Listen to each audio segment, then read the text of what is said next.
Ahora pasamos la palabra a otra gran compañera y luchadora por la causa palestina. Además, la diputada del Reino Unido, su primera vez aquí en Colombia, así que un aplauso muy fuerte para Zahra Sultana.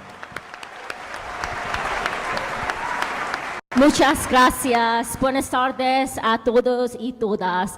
Mi español es muy limitado, pero traigo solidaridad desde el Reino Unido para Colombia, Venezuela, Cuba y toda nuestra América.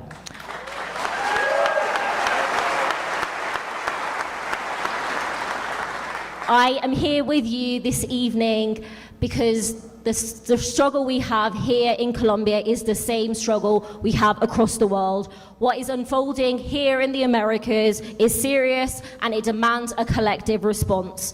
What happens in this hemisphere never stays just here.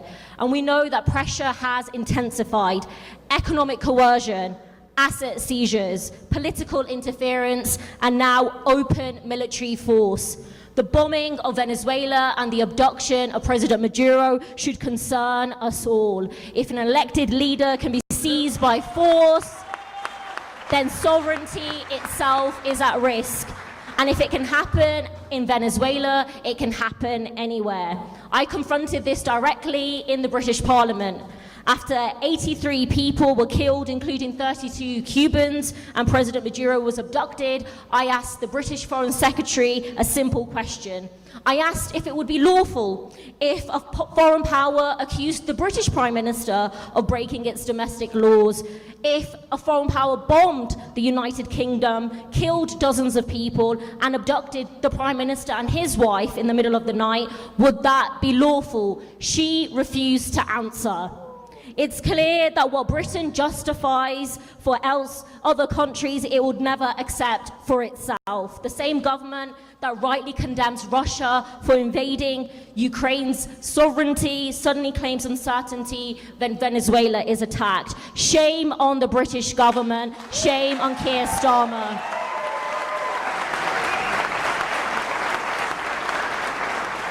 La verdad es que Keir Starmer es el caniche de Donald Trump. Where Washington leads, London follows obediently. And we know that what has happened in Venezuela did not come out of nowhere. For years, the country has been subjected to external pressure. Juan Guaido, a stooge of American imperialism, was recognized without an election. State assets were frozen abroad. Access to food and medicine was restricted. And future plans for a future government were developed and a population was deliberately squeezed. First came the economic siege, then political interference. And when neither achieved submission, that's when force was used. This is not unique to Venezuela, it is familiar to many people across this region. Bolivar spoke of unity because he understood how easily division could be exploited. Martí warned that domination would return even if it arrived with new languages and new justifications. The methods have evolved, the objective has not. And my country, the UK, has played its part in this history. From empire to global capital, the UK has been a key architect of this, and that legacy has not ended. But your history is one of also resistance, workers fighting for dignity and rights, indigenous communities fighting for land and water, women sustaining families and movements under violence, journalists, artists, students refusing silence, governments that prioritize social need over private profit. And those are the reasons we are here today.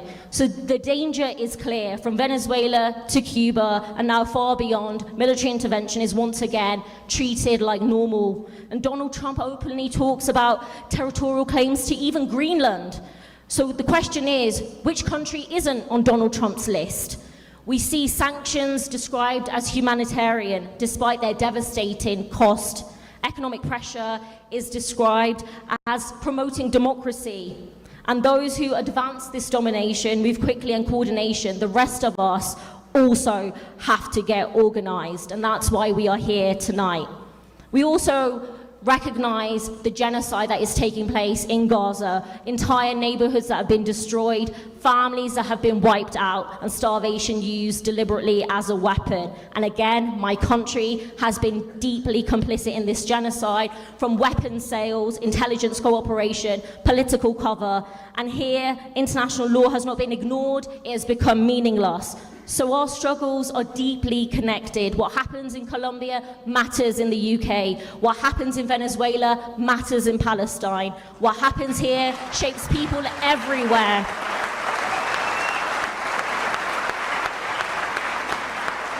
And I just want to finish with highlighting that as a Socialist Member of Parliament from the United Kingdom, I want to be clear that many of us are working to break a foreign policy that treats this region like a backyard, something to be managed rather than people who have the right to decide their own future. We oppose NATO, an imperialist war machine.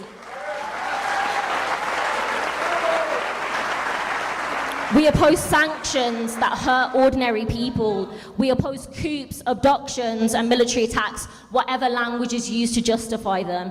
We oppose corporate practices that strip land, poison water, and hollow out democracy. And for us, internationalism isn't charity, it is collective self-defense, because the same forces undermining sovereignty here in the Americas undermine democracy at home. The same corporations that that extract wealth here exploit workers there. And when violence is excused abroad, justice is weakened everywhere. So we must be unequivocal. The Americas are not a backyard. Human lives are not bargaining chips. Solidarity is not a crime. From London to Bogota, from Caracas to Buenos Aires, from Latin America to Palestine, we stand together and we stand united. El pueblo unido jamás será vencido. Free, free! Jamás será vencido el pueblo.